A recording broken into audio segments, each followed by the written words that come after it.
Арал аудандық орталық ауруханасы 290 төсекке арналған шаруашылық құқық жүргізудегі мемлекеттік кәсіпорын болып табылады. 2014 жылдың 21 қаңтарына дейін Арал аудандық орталық ауруханасы бір бөлек, Арал орталық емханасы бір бөлек, екі мекеме болатын ауданда. Сол 2014 жыл 21 қаңтарынан бастап екі мекеме қосылып, қазіргі таңда Арал аудандық орталық ауруханасы болып, бір мекеме болып істеп жатырмыз. Арал аудандық орталық ауруханасының тарихына келетін болсақ, сонау ол 36 жылы 15 койкалы болып құрылған. Қазіргі таңда 290 төсек болып жұмыс істеп тұр. Негізінен бөлімшелерін тоқталатын болсақ, құрылымына оның 140 төсегі аудандық орталық аурухананың өзінің негізгі бөлімшелері қарайды. Оған қосымша 35 төсек аудандық перзентхана.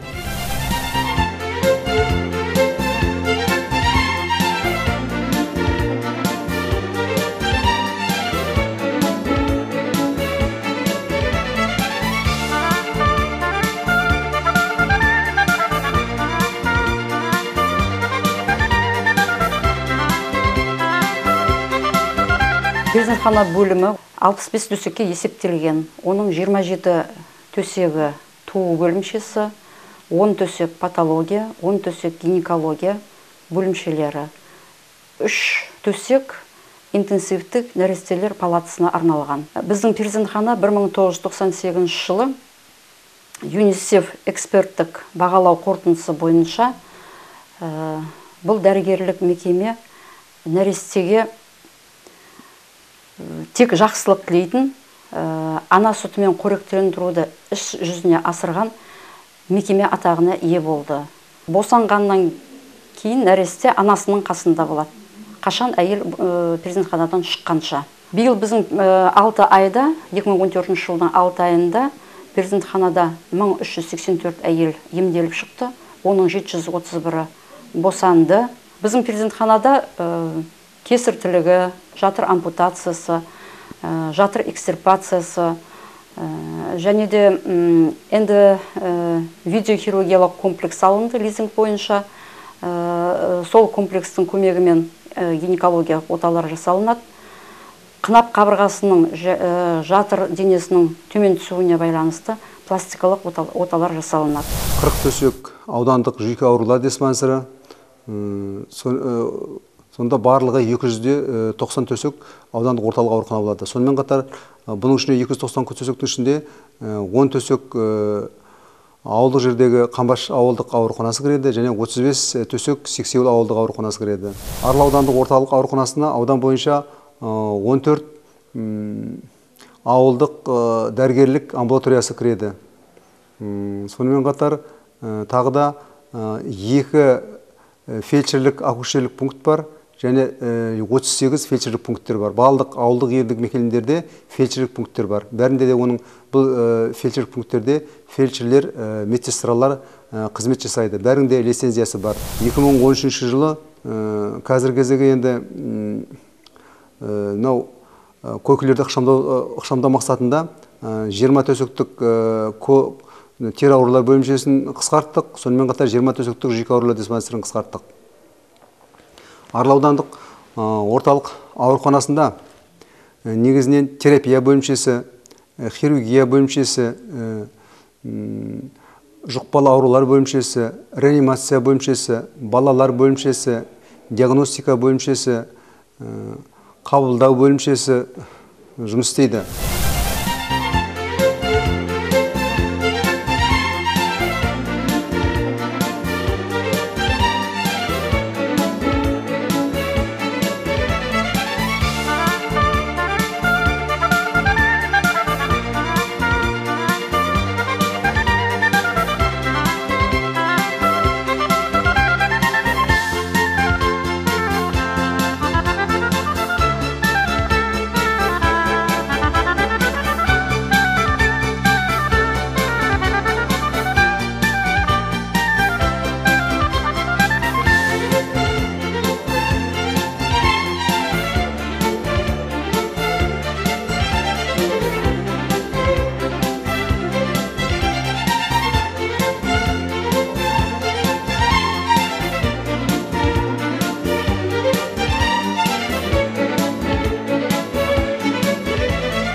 аудандық ауруханасының диагностика бөлімшесі 2000 жылға ашылған. Аудан халқына диагностикалық емдеу сауықтыру мақсатында 14 түрлі кабинеттері жұмыс жасайды.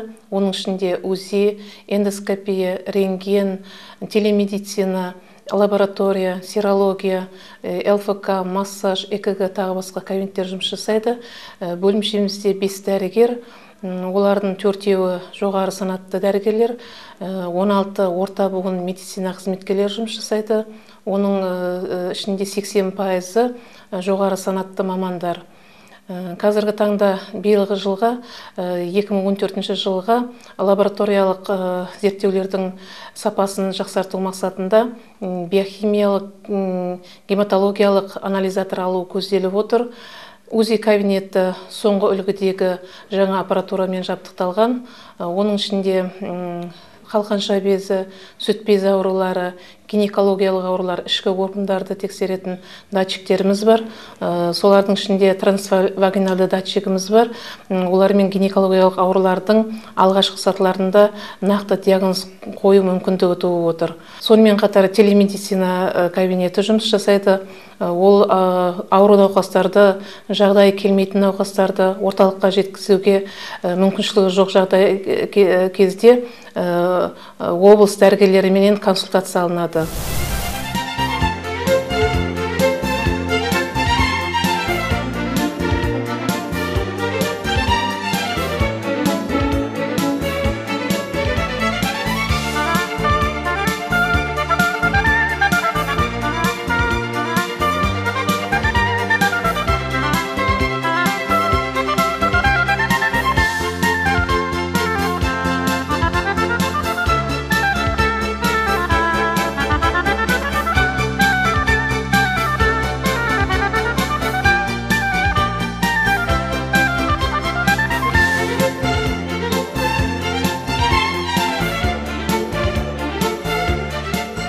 Эндоскопия кабинетінде жаңадан эндоскоп алу көзделіп отыр биылғы жылға.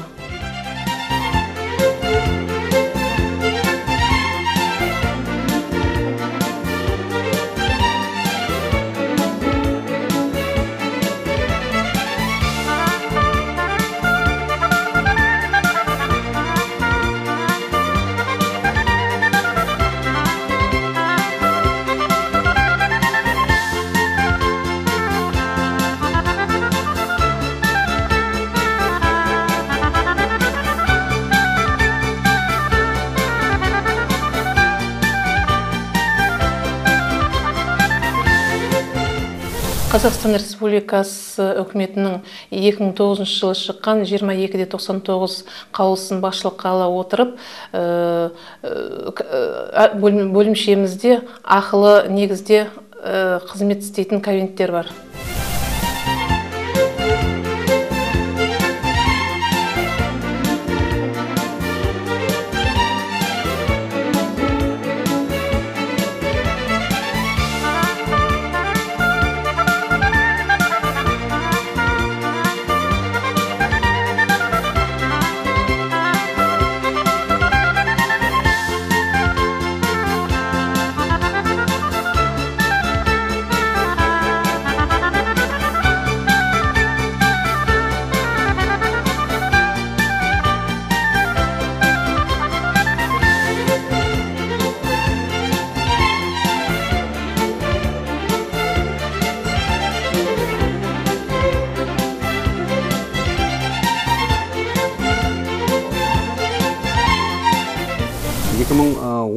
жылы біздер Арал аудандық орталық ауруханасына ішінен тағы да 20 төсектік аудан аралық травматология бөлімшесін аштық.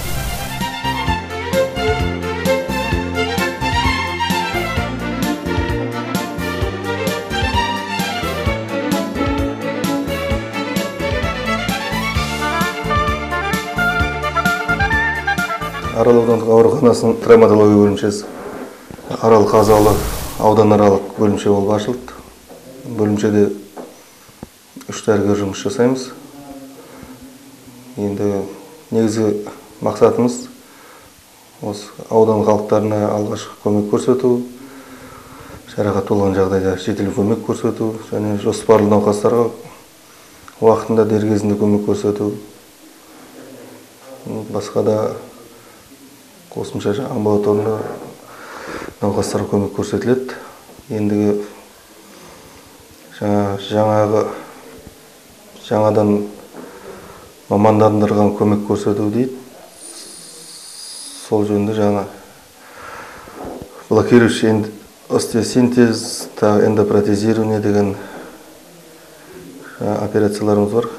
Осы заманға сай соларға жетеміз ба деп үміттенудеміз.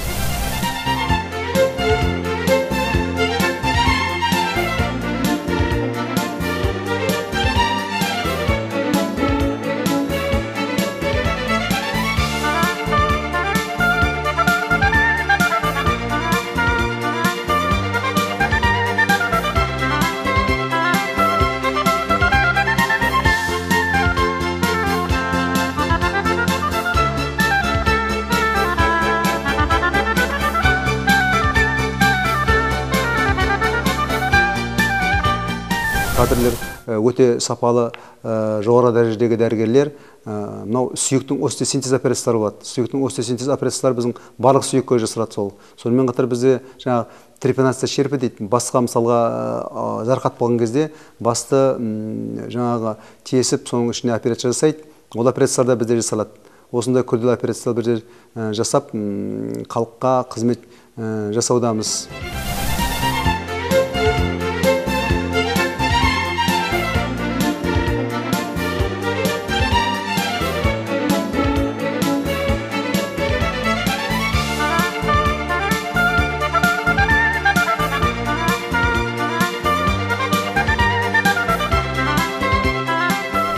Соның ішінде біздің әр өзі мекеменің аурухананың өзінің ерекшелігі болады. Сонда біздің ерекшелігіміз орталық ауруханада. Бұл хирургия саласы бізде өте жақсы дамыған. Себебі біздер облыс орталығынан 500 км жерде орналасқанбыз. Екінші облыс Ақтөбе облысы, ол да 600 км, екі облыстың ортасындамыз.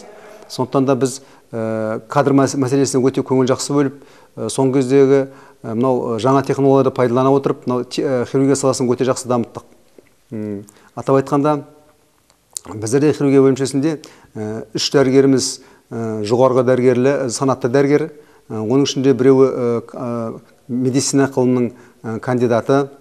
2013 жылдан бастап біздерде лапароскопиялық әдіс дейді, видеоэндохирургиялық. Осындай әдіспен, лапароскопиялық әдіспен операциялар жасай бастадық. 18 миллион теңгеге эндовидеохирургиялық комплексті алдық лизингке. Қазіргі таңда жұмыс істеп тұр, дәрігерді оқытып алдық. Осы 2013 жылдың өзінде 900-ге жуық операция жасалды. Ал қазіргі осы 8 айдың ішінде 800-дің үстінде операция жасалды. Бұлар негізінен түсіндіріп айтқанда эндоскопиялық әдіс, лапароскопиялық әдіс. Ол адамды ішін соймайды, тек тесіп, экранға қарап отырып, қолмен жасайтын операция. Және соңғы медицинаның жаңа шыққан технологияның бір болып есептеледі. Қазір осы операцияға көрші Қазалы ауданынан, көршілес Ырғыз ауданынан аурулар көптеп келуде. Әсіресе гинекологиялық операциялар өте көп жасалады. Өткен себебі адамның денесінде ешқандай тыртық қалмайды, сол себепте әйелдер көп келеді. 1981 жылдан бастап осы Арал аудандық аурухана хирургия бөлімшесінде жұмыс атқарудамын. 84 жылдары Москва қаласында хирургия мамандығы бойынша клиникалық ординатура, онан кейін аспирантура бітіріп, өт жолдары патологиясына байланысты кандидат диссертация қорғадым. Хирургия бөлімшесінде меңгерушісі болып 1986 жылдан бері жұмыс атқарудамын. Қазір бөлімше 40 койкамен жұмыс істеуде. Бөлімшеде 3 дәрігер жұмыс атқарамыз. Екеумізде жоғары дәрежелі, екі хирург және бірінші дәрежелі дәрігер жұмыс атқарады. 45 орта буынды, кіші буынды қызметкерлер жұмыс атқаруда. Бөлімшеде барлық операция түрлерін жасаудамыз. Өт жолдары, эндокриндік науқастарға, асқазан науқастарына, басқа да науқастардың түрлеріне операция жасаудамыз. Бізден облыстық орталыққа хирургия бөлімшесінен көп науқастар бармайды, өзімізде емделеді, өзімізде операция жасалады. 2 жылдан бері міне инновация деген үкіметтің программасына сәйкес лапароскопия аппаратура алдық. 2 жылдан бері осы лапароскопическая операция жасалуда. Қазір айына 25-тен 30-ға дейін операция жасаймыз. Жылына біздің бөлімшеде 1000-1500, 1300, 1500 дейін операция жасаймыз. Аурухана бастары Арғынбай Асанбаевқа көп-көп рахмет. Күші келгенше бізге көмек жасауда, ота жасайтын бөлімшеге және өзіміздің бөлімшеге, хирургия бөлімшесіне барлық керекті құрал жабдықтарды алып берді. Бөлімше 100% дәрі-дәрмекпен қамтамасыз етілген. Науқастар ешқандай дәрі-дәрмек, басқа да жағдаяттарды сатып алмайды. Барлық ауруханада осы мәселенің бәрі шешілген.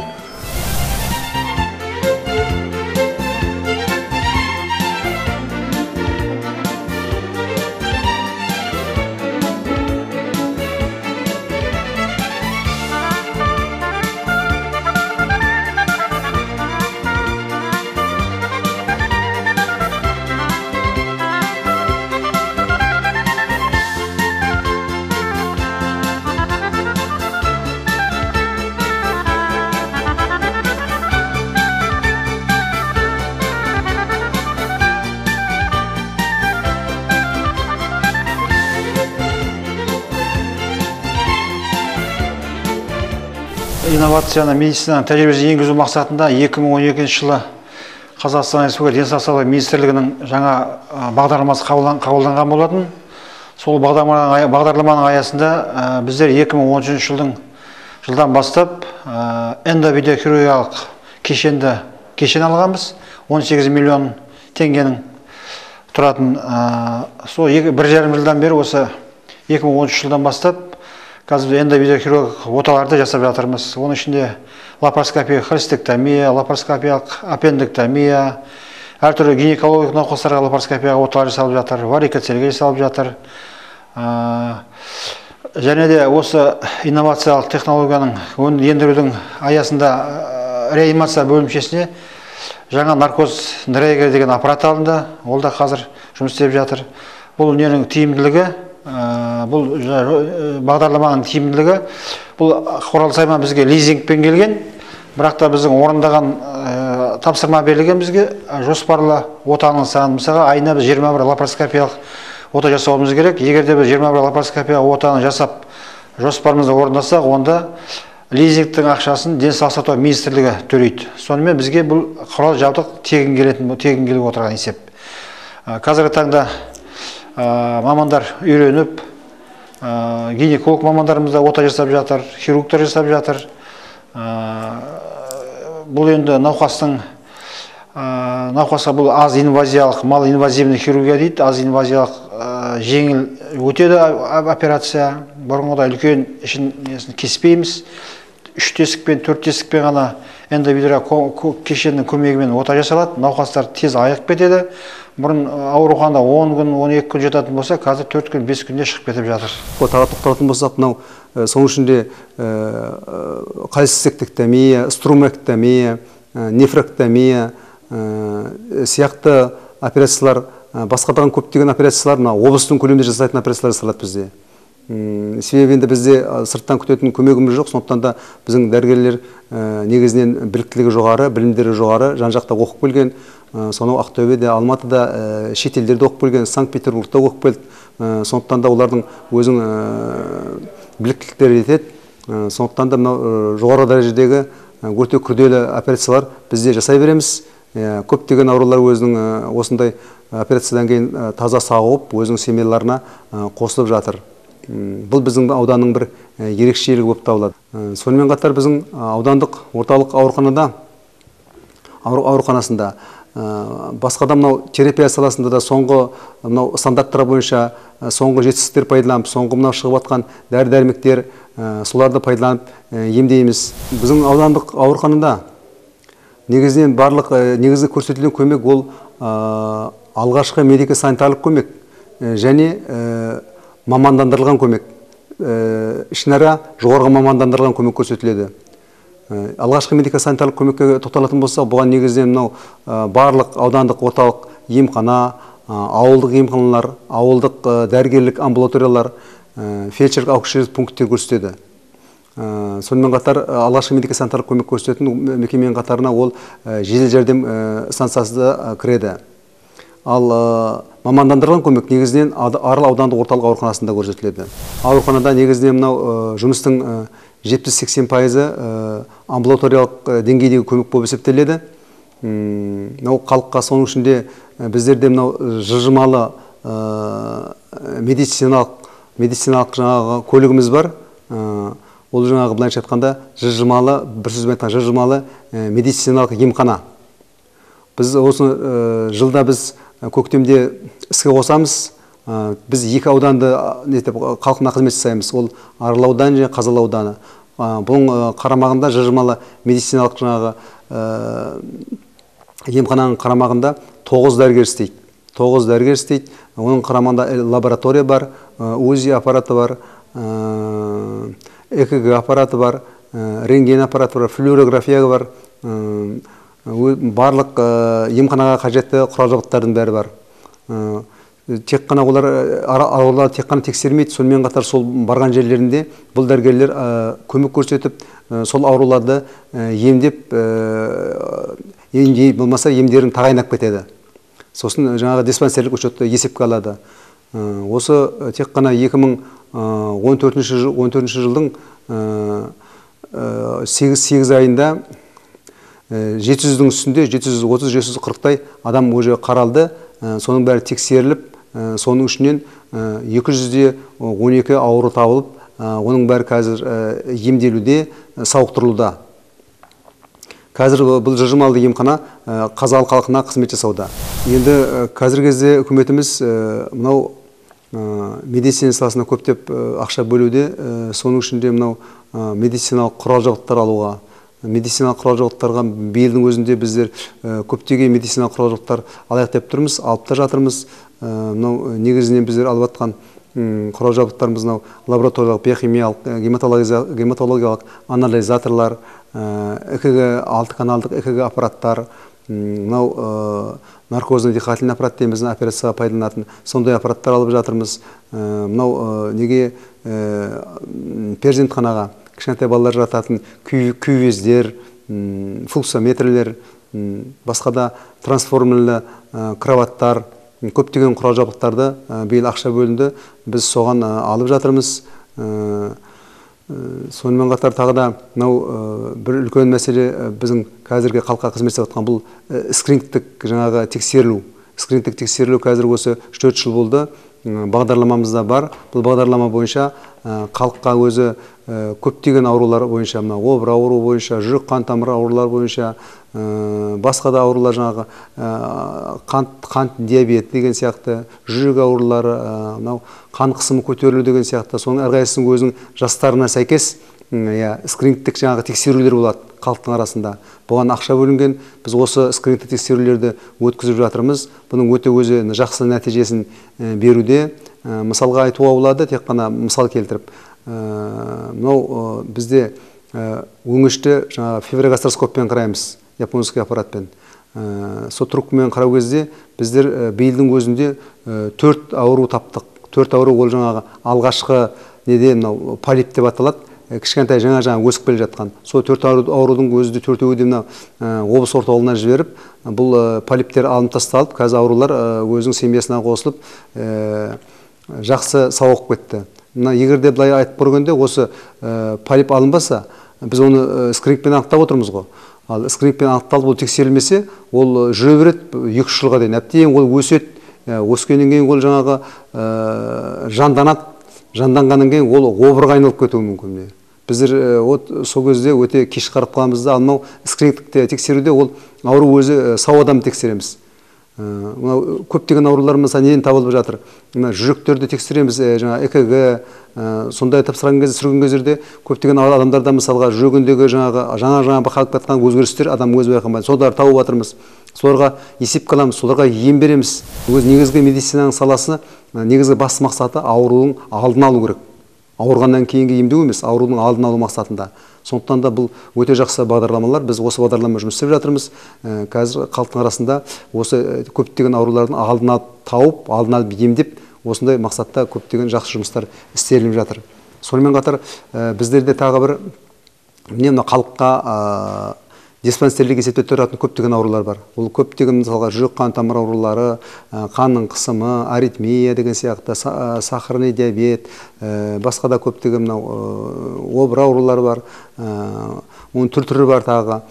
Осының бәріне өзінің әйелдердің анемия аурулары бар, әйелдер арасында өте көп кездеседі. Осылардың бәріне үкіметтің саласынан қаражат бөлінген. Сөйтіп оларға біз тегін дәрі-дәрмекті беріп тұрамыз.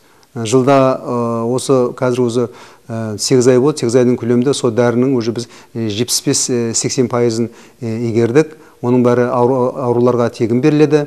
Соның арқасында аурулар сауығып, өзің сол диспансерлік есепте ауруға көп көмек болады. Ауруханада біздерде телемедицина саласы да өте жақсы дамыған. Қазір телемедицина біз істегеніне 4-5 жыл болды.